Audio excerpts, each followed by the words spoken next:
going to hurt whether you've had this before or whether it's your first time. And a lot of this is very intuitive. So you're going to be nodding your head like, oh yeah, that makes sense. This is something I maybe already do, and there wasn't maybe the name for it, like in the back of your head as you were doing it. But Matt Williams and I were part of the very first group for the college to go and get certified. We even got certificates yesterday. We're advisors for life now. Advisors for life. It's official, so please don't question what we're about to say. They contacted us being asked. They contacted us last night in preparation for today, obviously, letting us know that our, I don't even know what it was supposed to be. I guess we were supposed to have renewed it, but we are so great. They were like, those two, we're going to just make them lifetime members. We were so good. We were so good. They remembered us from years ago. So it was actually 4 years ago that we went down to... Boca Raton, Florida. Yes. It was awful. But we survived. We did it for the group, the collective, CCC and TI family. And we had a really good time, learned a lot, and then brought it all back. So as Nancy was saying, we did a couple of, we did this in stages and kind of rolled it out over the past few years. And since then, a lot of advisors have gotten the Appreciative Advising certification.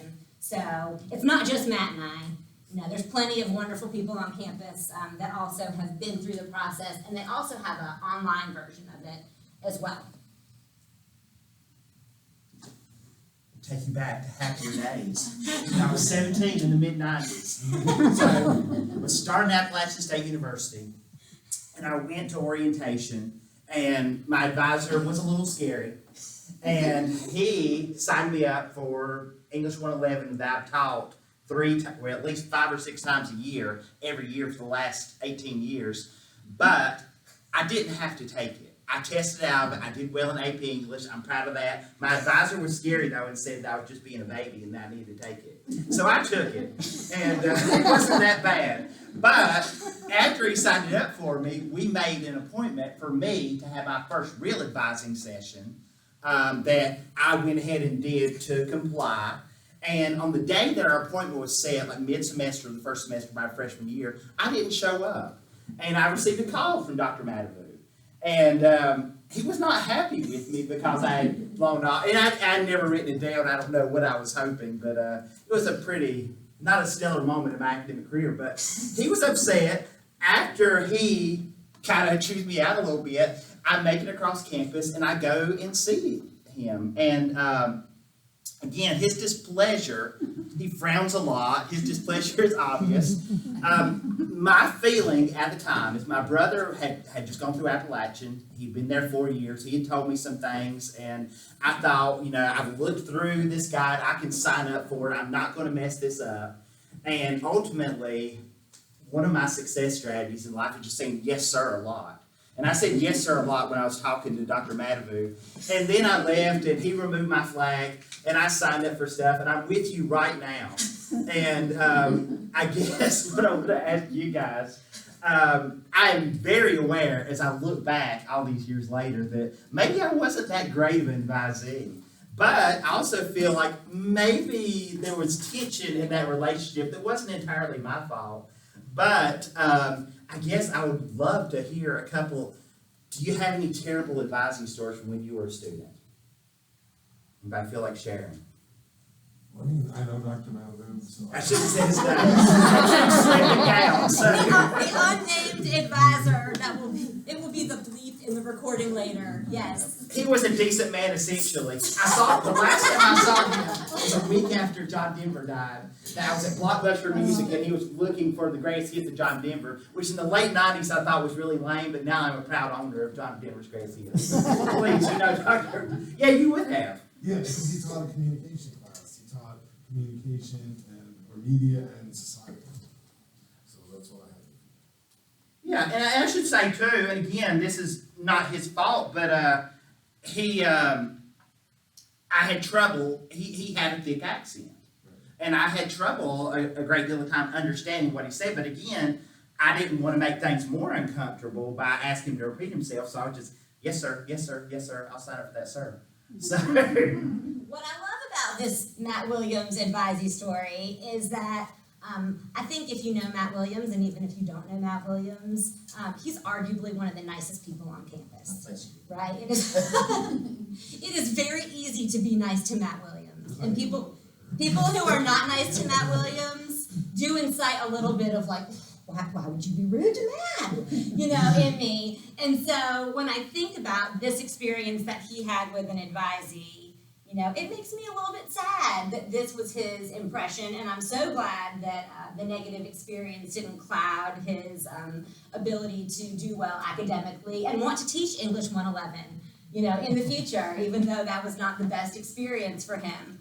And so ultimately, when we're thinking about appreciative advising, we're thinking about those first impressions and ultimately those lasting experiences and how our advisees are viewing us. Right? And we want to make sure that even if they don't show up for their meeting, even if they come late, even if they schedule multiple meetings and they're not showing up, that we are extending grace and smiling when they walk in, when they do show up, and being, you know, the person that we would hope someone would be to us or to Matt Williams or to your son or daughter or Dr. Porch's daughter or son, right? Like that's what we are ultimately at the end of the day hoping to focus on and kind of instill through these appreciative advising phases. So again, they're not brand new, right? These are all going to be things that you're like, yes, that sounds very familiar. I already do it. It just kind of gives us a framework for moving forward in those initial conversations with students and in those conversations with students that maybe we haven't seen in a while. And if there's some things that you can use in your classroom, it's not just specific to advising, right? They're just strategies that you can use in your everyday life. But we're gonna go through them kind of one at a time and break them apart a little bit. And I'm gonna let Matt Williams start. Disarm is my favorite. And honestly, I think one key to disarm and really to the whole appreciative advising process, I think about when we were asked if we wanted to go or not, the thing that really appealed to me is that appreciative advising is ultimately all about being kind in an authentic way. And both of those, that it's easy to be kind of empty kind and say nice things, but you want to be true to yourself too. Well, it feels natural for you. And one thing, when we're sitting in sunny Boca Raton, Florida, we're talking in the cafeteria that what it means to do all these things varies a little bit with us each individually. And I think a lot of talking about all these things, it's not really about making you be sweet when you're not feeling be sweet, as much as finding some personal entryway yourself to connect with the people coming in your office. So, disarm. From the minute, well, I was going to say from the minute your advisee arrives, but before just the first communication you have with your advisees, you want to come off as human and real. You know, think about how those emails sound going out to them in the beginning. And, I think before they even show up, knowing that, being available and being prepared for them. And I think especially when it's an advisor you've seen before, having in the back of your head, to be really honest, I hope this doesn't sound terrible, with some of my advisees, I don't necessarily see them in person a lot during the year. I mean, we may exchange emails, but when I see them in person, I may need a little refresher on who they are, but I think having a minute to review who's coming, what we talked about previously, even something as simple that I know that one of my advisees had at the previous appointment was talking all about her baby that was 3 months old. And having little notes has helped me that who is this person as a human being, and that's our entryway to communicate. When they arrive at your office, and then we can talk about this so much, I'm going to try not to be too long-winded, but is there a place for them to sit? Do you look up and get out of your seat when they show up there? Or are they bothering you? Yes. Are they 10 minutes early and you weren't done finishing the email that you were getting ready to send? Yeah. That if you're in the midst of something and then it's like pushing aside, okay, let's talk about your schedule. I've got in my pocket, and some of you will recognize Kevin Malone from the office. I don't know, and these are the little big-headed guys with the big eyes. What are they called? Funko Pops. Funko Pops. And some of us have an unhealthy obsession with them. Yes, we do. But I've got 6 or 7 of these little guys on my desk, and you don't have to have any, of course. But I think about just this morning, I had a student that hadn't been in my office before, and it's kind of fun to see where their eyes land. And, then, a minute of talking about the office beforehand, a minute talking about Finding Nemo, that's something that needs a certain amount of attention. That's not natural for a lot of folks.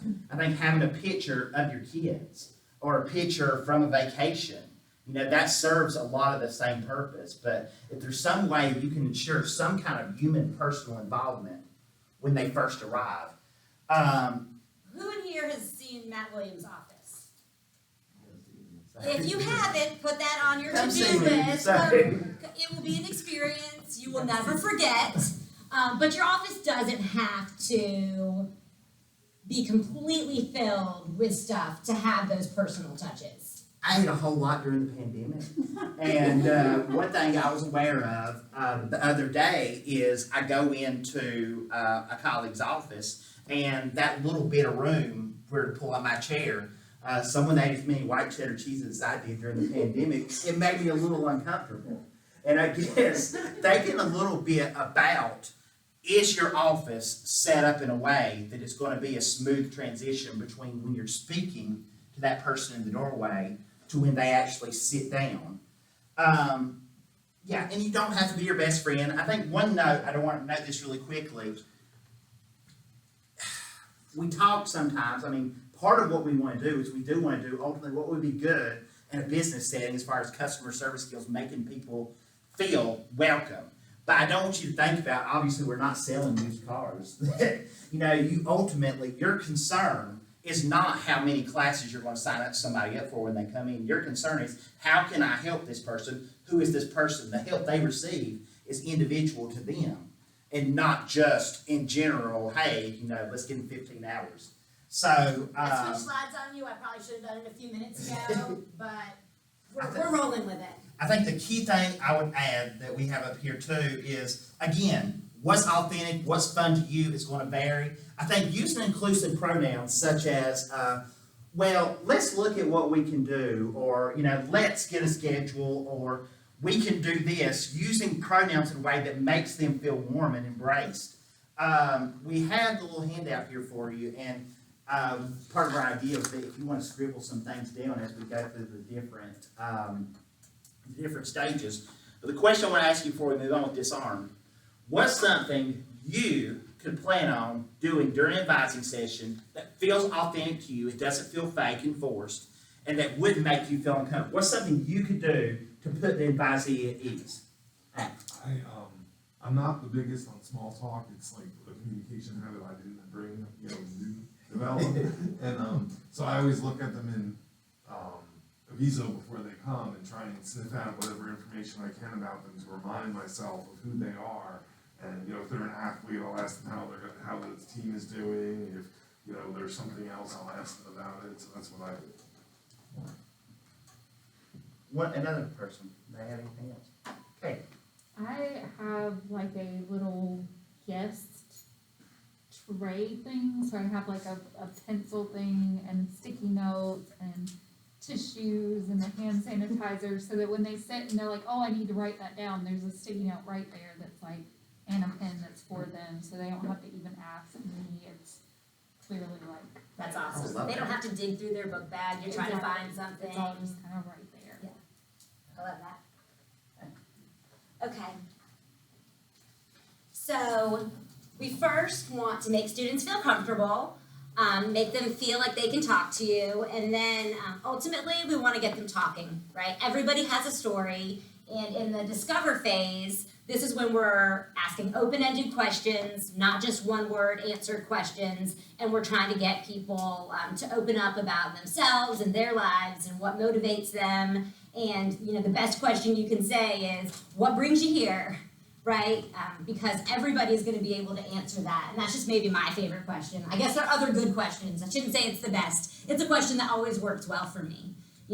What you don't want to say is, how are your classes going? Because 10 out of 10 times, the answer is going to be good. Right? That's just what it is. If you ask any student on campus how their classes are going, the answer is good, right? No elaboration, and maybe they just failed a test, or maybe they're really stressed out about something, but good is the answer that gets you to not ask any more questions, right? So we don't want to ask those questions. It's not even about yes or no questions, right? Which are the easy, like, well, ask open-ended questions. People think, well, those are yes or no's. No. We want to ask questions that really invite the student to to tell us a story, to tell us something about them, because this is where we're really getting to know them.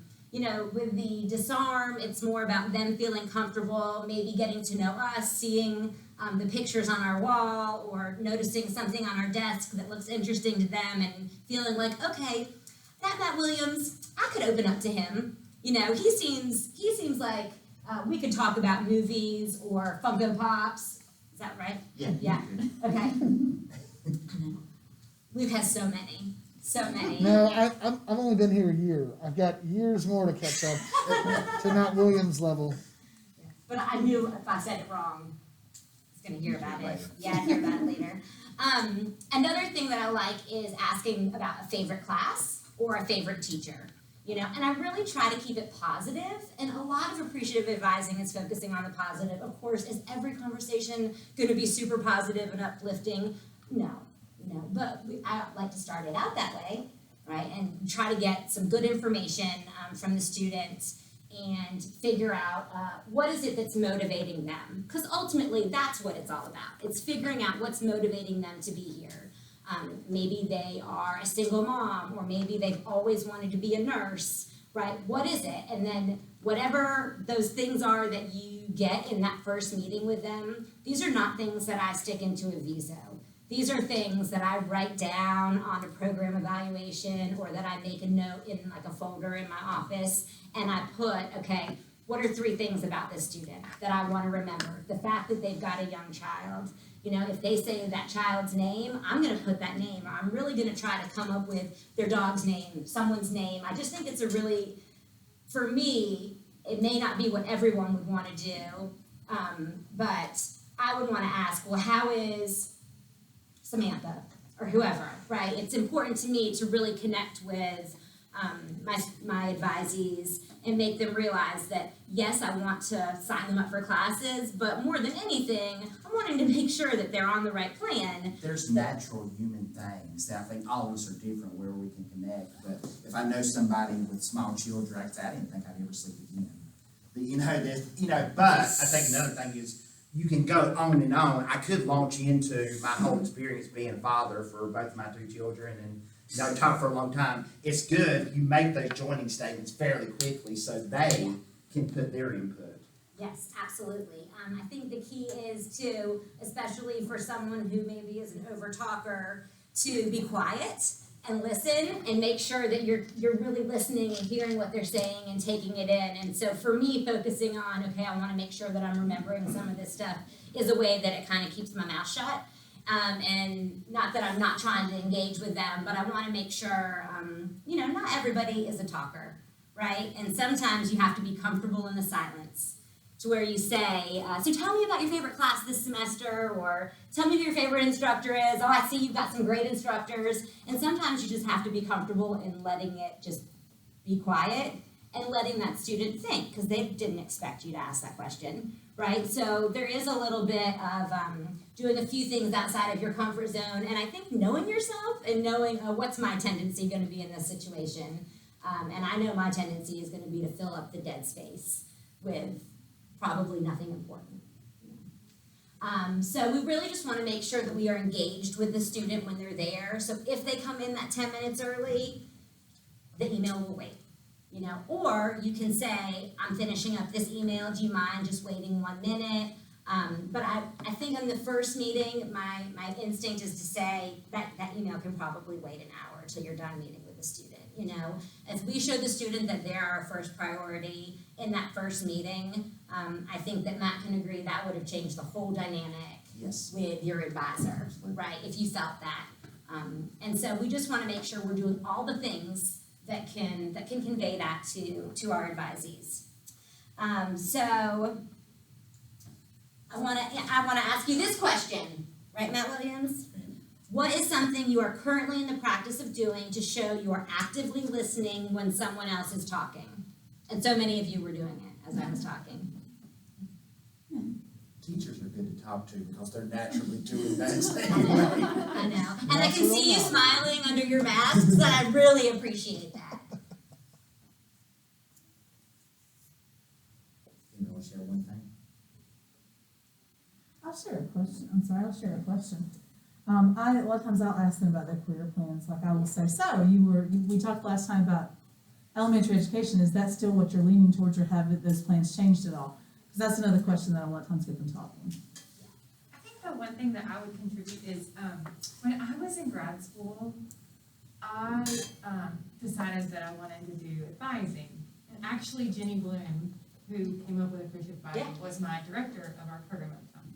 Of course she was. And, yeah, right, exactly, so she was coming up with this. Yeah. So I was placed in the history department, and I was gonna be like the best advisor since sliced bread, right? So these students walk in, and I'm like, good afternoon! I mean, you know, very much like joining them, greeting them, sitting them down, et cetera, et cetera. And when they left, Jenny's feedback to me was, Leah, it's history. Like, remember, it's just history to them. And I was like, oh, I mean, it just totally deflated my bubble. But it was the best advice. It stuck with me still to this day. Like, because for me, it feels genuine. Like, I was really excited to advise for my first time ever. But the student, they were like, good Lord, lady, I just want to take World Civ, right? Like, they were really overwhelmed. And so I thought it went great. Like, they left, and I was like, oh, that was so fun. What's the next student? And Jenny's perspective was super helpful for me. Because she just said, like, sweetie, they were wanting to talk to you about world civil. Like, yes, you can talk to them about their family, but it just needed to be a little bit more on their level. And it was a lot of male students in that discipline, a lot of students who are somewhat introverted thinkers and readers and not mass communications, I guess. So it was just really helpful for me to hear that perspective of like, oh, okay, so talk to me about this, and let me hear your story, and changed their response a lot, because it didn't feel like floodgates coming at them. It felt like, oh, okay, you're being genuine, now I can, just speak to you about it. So I think that was really helpful for me in this, whatever this phase is, this discover, this initial reaction stuff was really helpful. I think that's a lot of knowing yourself. And knowing now. what your well, but you do. Yeah, right? And it was knowing what your tendencies are going to be. Yeah, let me adjust this a little bit. Yeah. Yeah, it's helped me my entire And career. having like the go-to questions too. Not everybody's going to be able to come up with some good, open-ended questions on the fly. So for some people, it may be just having a couple go-tos. That those are the ones that you realize, okay, yep, the student's talking with this question. I'm going to check that off in my mental, checklist, and I'm going to use that one again. Yep. Can I ask you guys a total newbie question? Absolutely. Is there anywhere that we can see the pictures of our students, like ID cards?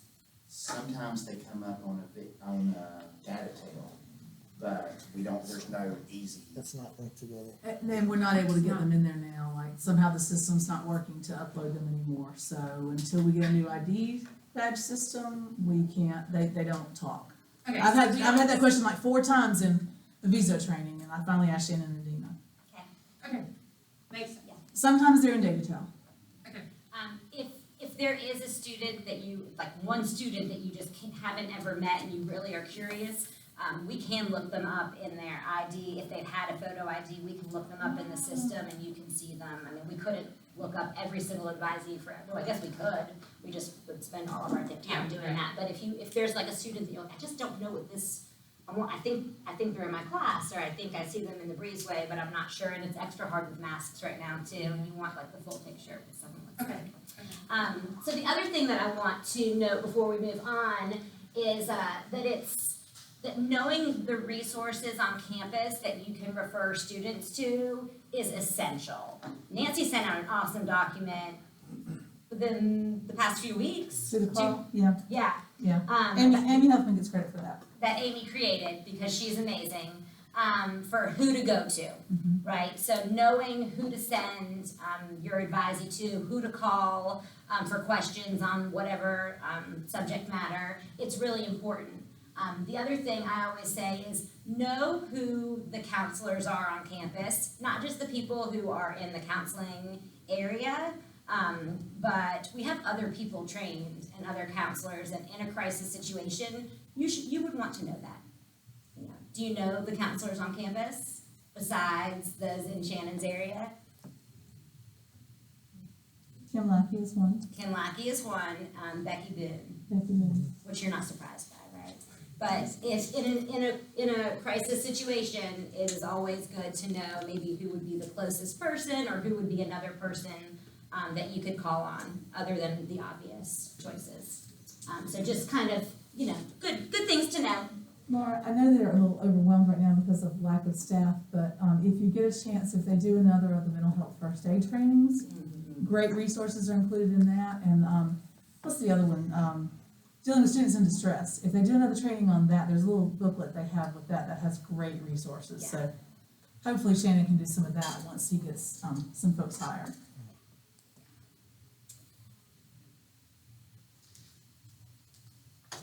Moving on. My daughter right now is dating a young man that was not entirely successful in my class. I mean, he was successful in the sense that his existence continued from January to May.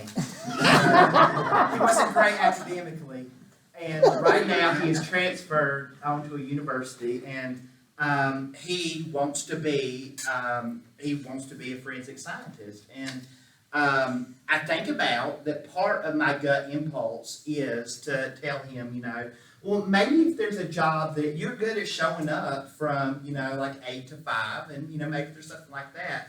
And I think about, on one hand, okay, and to make a random connection, one thing I say in my composition class all the time, that moment before you start writing the paper, you're seeing all those hours you're going to spend. And that feels discouraging and frustrating. And a lot of students come in with a lot of negative feedback from the past. And it's so easy to fall back on that negative voice, that hopelessness. And really, I think about, with appreciative advising, with life in general, you don't want to be overwhelmed by that hopelessness right off. And I think dreaming is essentially about think about what are the possibilities? What do I want to do? And you, as the advisor, again, this is a spot that you're asking lots of open-ended questions, but you're not shooting down hopes and dreams. And I want to come back to that point in just a minute. But again, key aspect: listen intently, listen responsively.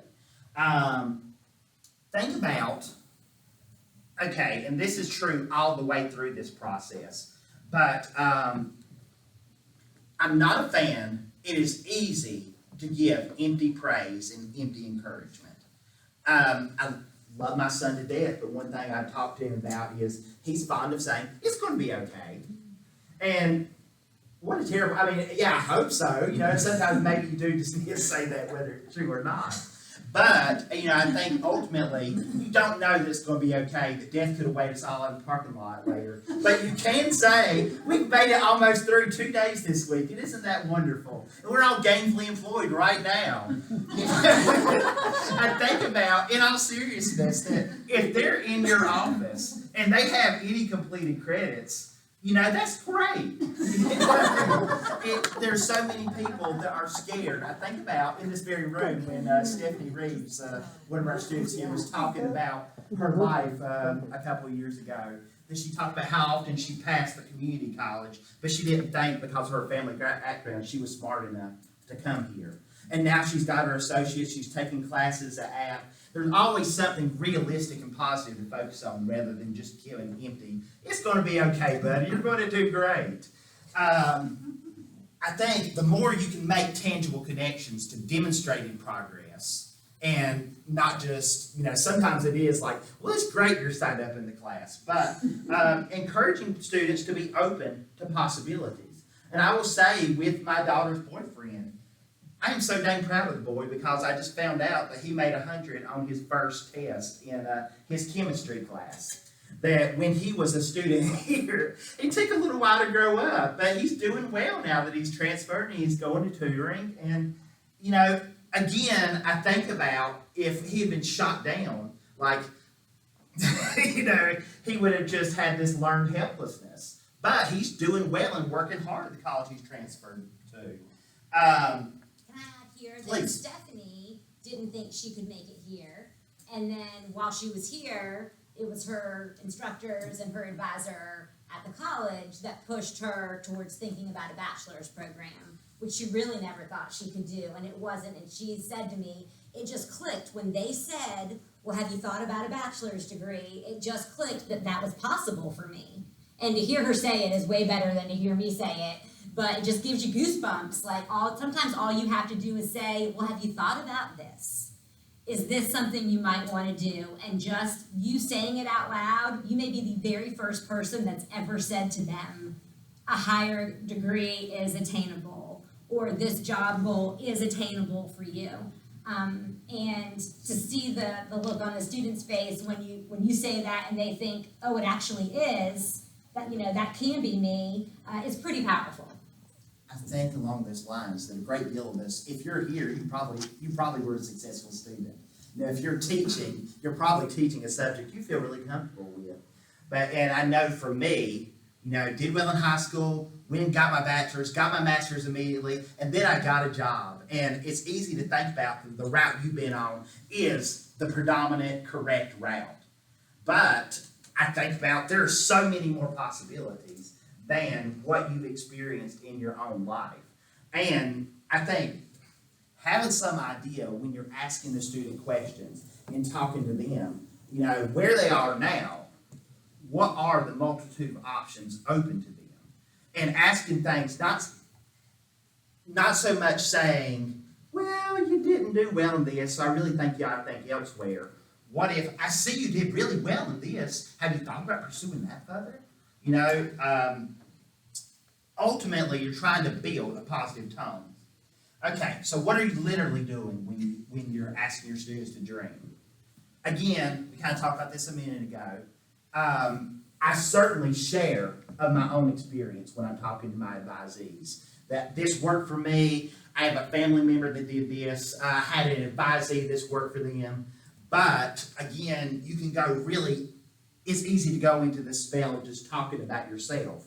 But laying out the option, making it clear, asking open-ended questions. At this stage in the advising process, you want it to be just lots of things on the table. You don't want to shoot down a stray idea.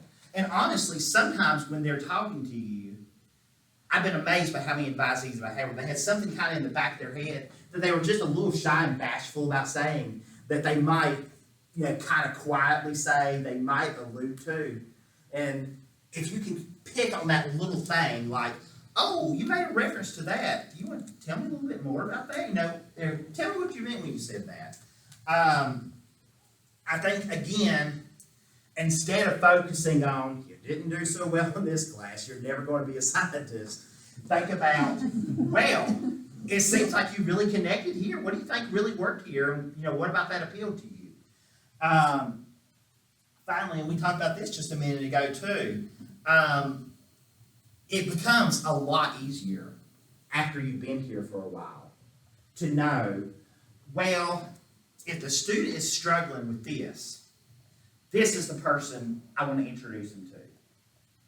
You know, this is the resource. Or after you have a lot of advisees that, oh, I found this website for my other advisee the other day.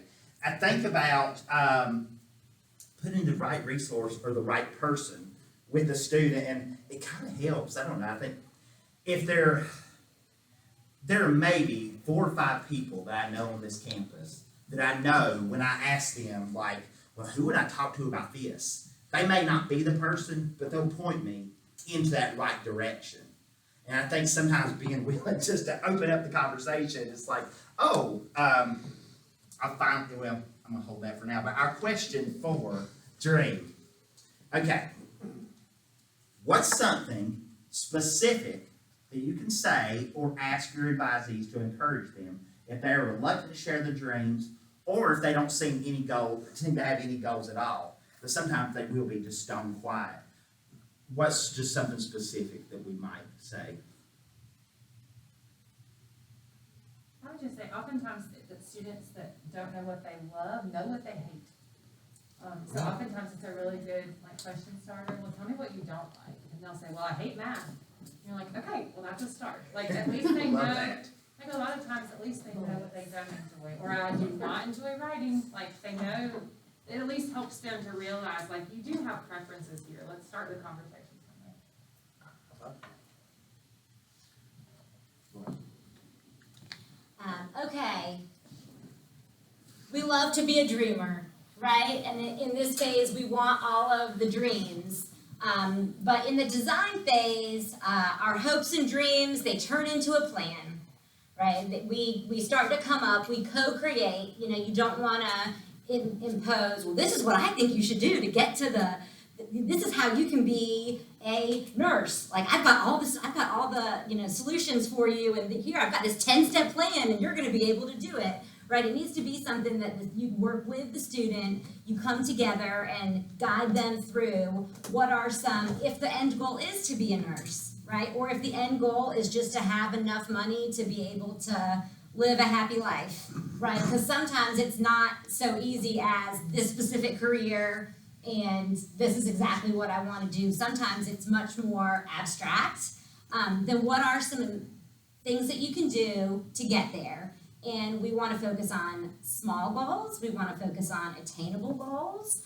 And sometimes this is, okay, so in the next 2 weeks, let's see how we can improve this communications grade, right? Sometimes it's small like that, or we've got you've got a paper due next week, and maybe that's our step one. Our step one is coming into the writing center and getting some help on this paper that you're really worried about, and that seems to be making it harder for you to even focus on any of your classes, right? So sometimes they're really small, but oftentimes it's, okay, by the end of the semester, where do you think you need to be, right? And let's come up with how we can reach some of these steps. At the beginning of their academic career, it seems overwhelming. It seems like there's a lot of things to do. All the classes and even all the decisions, maybe sitting in the advising meeting with their advisor. It's definitely overwhelming. So we just want to break it down into small things, and more than anything, say, I'm going to help you through this. You're not in this alone. It may seem like we've got a lot of things going on here. You have great ideas, great goals. Can I help you get there, right? And that's our job. It's ultimately, at the end of the day, to help them get to where they're going, just as long as we're not, driving the ship, right? We want to put them in control of their academic plan here. And then it's not just their academic goals, right? We're very often, this is intertwined with their life goals. It's not just what they can do here, and we want to make sure that we're pointing them in the right direction, and then setting them up for success, right? Ultimately. I like the comment here about avoid confusing acronyms. How many students use PSPR, or how many students use that? That's what I look up, right? In DataTel is their PSPR. It's not the only way to get that, but I look it up. Do you guys all know what that is? I've had so many students walk in and say, like tutoring students walk in and say, my advisor said I need to look at my PSPR and they're very confused. And yes. I just say progress, because they can also access similar information In self-service. Self-service. Yeah, Progress section, self-service. yeah, the progress section of self-service. Which you guys all can access too. Which right? we can Yeah. access also. It doesn't print as well. Right. So I like the PSPR version of it personally. And I sometimes will print that for my student, but I think just the language that we're using and making sure we're using language that A, they're gonna understand, and B, is what they're gonna see when they're looking at it. And even self-service to a lot of our students is like, what are you talking about? Yeah, especially that first time. They don't know what that is yet. Well, and for new faculty that don't have access to DataTel, PSPR is how you look up that same information in DataTel, but you guys may not have been in DataTel yet, so if you're new and you don't understand, then What does you that understand what our students are understanding. PSPR, what does PSPR stand for? What is the? Proposed record of student. It's basically a program evaluation, it's just like the progress section, it tells what they need in each section. Okay. Yeah, I was in grade, you know. I just have a cheat sheet of data telling I was gonna me. say, So, So yeah, if I looked at it. if we don't even understand it in this room, then they definitely don't understand it. But I definitely get in the zone sometimes, and especially on those days where I'm seeing a lot of advisees, and it feels like it's not new to me. It may be new to you right now, and so that is to your benefit. But if you've been doing this a while, you can get in the habit of saying things in shorthand and taking for granted the things that maybe your last advisee knew or your older advisees knew compared to advisees that are coming in fresh. And so just to remember too, as we're going through this, that, Proposed student program. what is it, Nancy? Proposed student program, I don't know what the R is, I can't see. report? I think it is record or report, it's one of the proposed student program. Very good. Good, I'm glad we got there. I use that acronym all the time. That was just the first one that I could think of that I know I've used, and my student has looked at me like, what is she talking about? Which is not what we want. Anything as simple as like AA, AAS, like the program names, they're not gonna, Yes. and CTE, like they don't know what any of that means. They have not attended our faculty meetings or our Right, training exactly. sessions. We work on that some in ACA, like I pretty much stopped using AA and AS at first and just used cross transfer. Right. Because they don't understand. The AA and AS, and it sounds a lot like AAS and they're just. Yeah, yeah.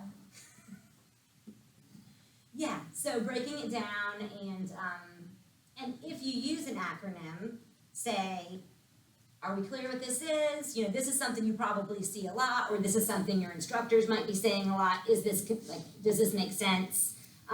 Should I show you how to find this? Should I explain what this means? And give them that option, because sometimes it's a lot easier to say, oh yeah, please explain that to me than I don't know what you're saying, you know? I've actually found it easier just to go in and say, let me show you, and then they say, oh, I already know how to find it. Okay, never mind, then cool, we can move forward. Yes, Because there's a lot of students, they're not gonna be like, yeah, I have no idea what that is. exactly. So if you just push into it, it's easier for them to say, I'm good. Yeah, that's a great strategy. Just plan on going through it with them. And I've had students come back to me and say, well, my advisor seemed busy, so I didn't want to ask. And I hate that, because I want to say, I know your advisor, and I know that, you know, I know that your advisor would have wanted to walk you through this if you didn't understand. But how easy is it just to nod your head and yes, sir, to go back to what Matt said, your way through any type of interaction, right? So I think that's another thing, thinking about if the advisee is just nodding and saying yes, maybe pausing and saying, okay, well, explain this to me. Like, if you think if you understand it, explain it to me again. Or now, what questions do we have here? We definitely have some questions at this point. I know I've given you a lot of information, and slowing it down, because getting a lot of the yes sirs or yes ma'ams or head nods, that's not an I understand, right? It's not. It's I'm getting through it. And so just keeping that kind of in the back of the mind. And I love the quote here, good design is like a refrigerator. When it works, no one notices, but when it doesn't, it sure stinks. And it's a really important part of the process to make sure that our students have this clear plan. Hopefully, they've taken ACA, and they do, right? But how many times is that plan gonna change? How many times did your major change? Or did your plan for your life change? I know that I had a lot of majors my freshman year of college. You know, a lot, way more than my advisor should have said, no, we actually can't change your major for the 15th time. But she didn't, and every week when I came in with a new major and a new plan for my life, she was, okay, great, I think that's a great dream and hope that you've got for your life. And I needed some like actual attainable goals that freshman year. And so we may have those students that need, help getting that path planned out for them. I don't know if this is helpful or not, but I always audibly say to my students that, you know, we're meeting this afternoon, but you're the one that's gonna have to actually live with this, you know, Yeah. just don't let me force you into anything that you're not excited about and doesn't help you towards where you wanna go. Yeah, absolutely. So for the design question is identify one specific point in the advising process that can be confusing to many advisees. And I think we've identified a bunch as we've talked. But I think the most important part of this is think through how to guide them through this. And you know Matt Williams wrote this question because it says as painlessly as possible. And that's definitely a Matt Williams quote there. And I think we've already kind of covered it, so we can move on to deliver. I think about at the beginning of the semester, after you spend a lot of time getting your Moodle site and your syllabus together, but then, and you know, it's like, I'm gonna teach the best class ever, and you got it all nailed down, but then there's this long stretch of life afterwards. And really, the first 4 stages are things that you may cover at that one session. From there, there's a whole stretch of living this student's gonna have to do. And I think really what deliver is all about is kind of monitoring them and encouraging them as they're working towards their goals. That they're the ones that are delivering. That you want to make sure that you can be as helpful and as encouraging to them as possible as they're working towards their dreams. Okay, I think about keeping that energy flowing. You know, I think about, I literally had an advisee tell me in the last few months that he really liked the short sessions because he'd get distracted if it was a whole semester. You know, they like to have semester classes. You know, and I think about, you know, the fact that he was aware of that was wonderful, and advising him towards that. I think about audibly talking to them like after a class hasn't been successful. I think that's a difficult situation that you face during the deliver process. That honestly, when I'm thinking about, I had an advisee a couple of years ago that was on academic probation, and she had 3 semesters worth of just horrific grades, and she was paying out of her pocket at that point, and she was hoping not to do that anymore. And I think about when she hadn't done well, I think about one thing we did was we walked down to financial aid together, and we found out more information like, how does this process work? How do I get out of this? I think about finding encouragement, again, where you can. That even though that first semester that I was working with her, she did really well on 3 classes, not so well on the 4th. You know, and getting the student to concentrate on those successes, but also kind of identify, well, what happened with that 4th one? What was it that didn't go well with that? And how can we, as far as planning in the future for the next semester, how can we address that? And I think as long as we focus first on, even if all the grades look pretty bad, but there's one that doesn't look as bad as the rest. You know, maybe there's an 80 in English and everything else is more towards 60s or 50s. You know, you can say, it looks like you've got something going right in this English class, right? Instead of it being like the parent looking at the child saying, why are you failing all these classes? I'm paying for all these classes. Like, that's not what our role is. So we want to say, okay, you're doing something right in this English class. What's going well for you? You know, and try to help them figure out what it is about the English class that's making that easier, or the class that they're doing well in. Is it the way that they're getting that class instruction? Is it the instructor? Is it the fact that they really do well in an online class or a seated class? What is it? What is it that's making, maybe it's the material, but maybe it's something different. So like Matt was saying, maybe he wants to encourage his advisees to take, or his advisee who did well in the 8-week classes, maybe that needs to be his plan moving forward. All of our students have the classes that they do better in, and they don't always know it, and they may look at a whole semester of grades that are not very good and be, discouraged and frustrated, and they may get some heat from their parents or from their coaches or from wherever else. But we want to be the person that says, okay, I see that you're doing well in this class. Tell me why. What's going well there, and just focusing there first, instead of it being a fully negative conversation. I remember at Thanksgiving, my junior year of college, going into my biology teacher, Ms. Steiner's office, and practically crying like, I don't think I'm going to make it in your class. Is there any way I could possibly succeed? I remember, and I made a deal, which I thank God for to this day. But I remember thinking my whole world would end if I wasn't successful in this class. But I had a student a few years ago that we had a tough conversation in my office that she wasn't going to make it. And she said, sometimes I have to fail a class a couple of times before I can make it. And that was really interesting to me. And I think, I don't know, we all view success and progress in slightly different ways. And I think about, again, you don't want to be insincere and you don't want to try to polish something that's not really positive. But I think something I've said to students that during setbacks is, well, even though you didn't make it this time, you did this paper, you know the material better than you did before. You're more likely to be successful now from what you've done than you were before, that you're still making progress. So, couple things, making sure that they have their map and being open that their plan may have changed from the time between when they took ACA, using motivational statements, and I think just talking about things, again, in a sincere and not manipulative way, like, won't it be great when your family sees you graduate, and won't it be great when you don't have to worry about this anymore?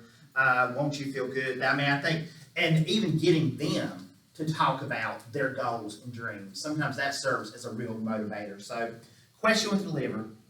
What's something authentic that you can do when things are going well, or not going well, to keep your advisees encouraged and motivated?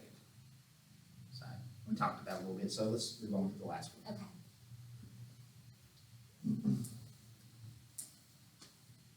At the heart of appreciative advising is constantly improving.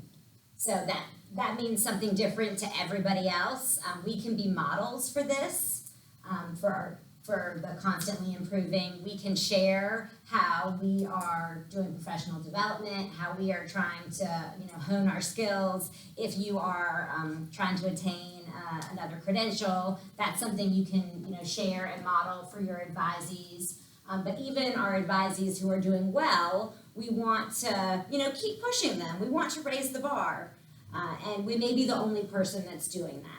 It could be us as instructors and as advisors. It's the only one in their life that's like, you've got to be in my class, but I know you can make an A. Or I can tell that you're not really putting in all the effort that you could.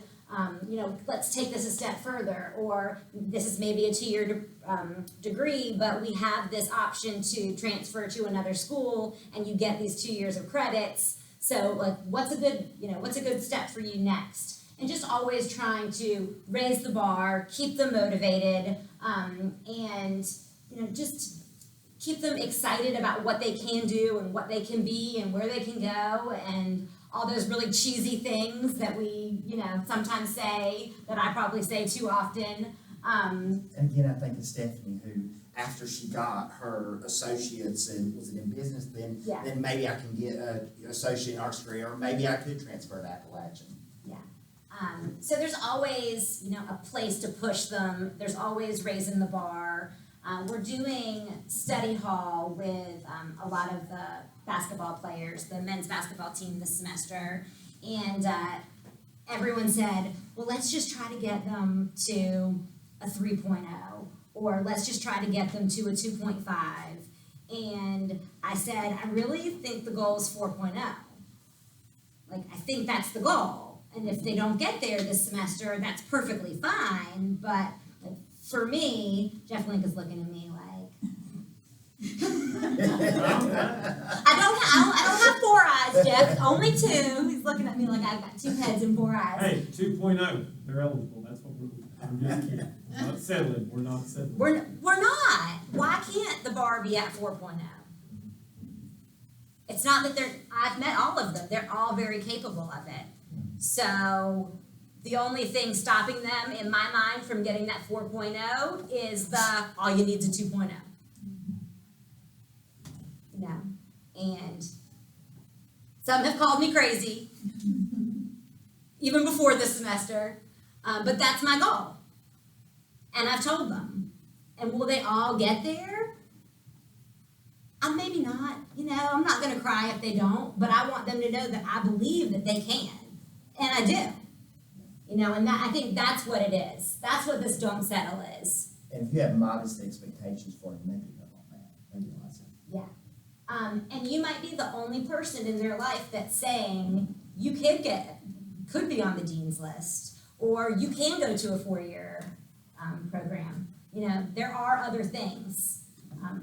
You know, keep the bar high for our students. There's no reason that it's not, that it shouldn't be.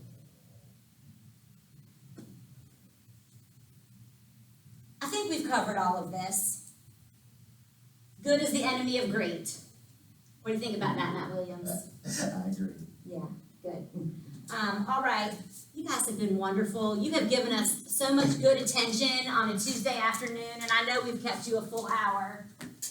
It really is about being kind, viewing them as individuals, and making some kind of human connection with them. And there is a fair bit that there are themes that come up with each of the steps, but I don't know, I like methodically being a decent person and a decent advisor. So that's what appealed to us initially when we decided to sign up for it. That is why we decided to go. Yes, absolutely. And meet with Jenny Bloom in person. Jenny Bloom. Jenny's wonderful. She's absolutely wonderful. If you have the opportunity She was a great faculty. to ever meet her and talk to Genuinely her. cares about her content. Absolutely. She stood up at the end of every time she spoke, and she did this. You know, and like ultimately that's how I feel about it. It's like, yeah, like it gives you the feels. It makes you feel good.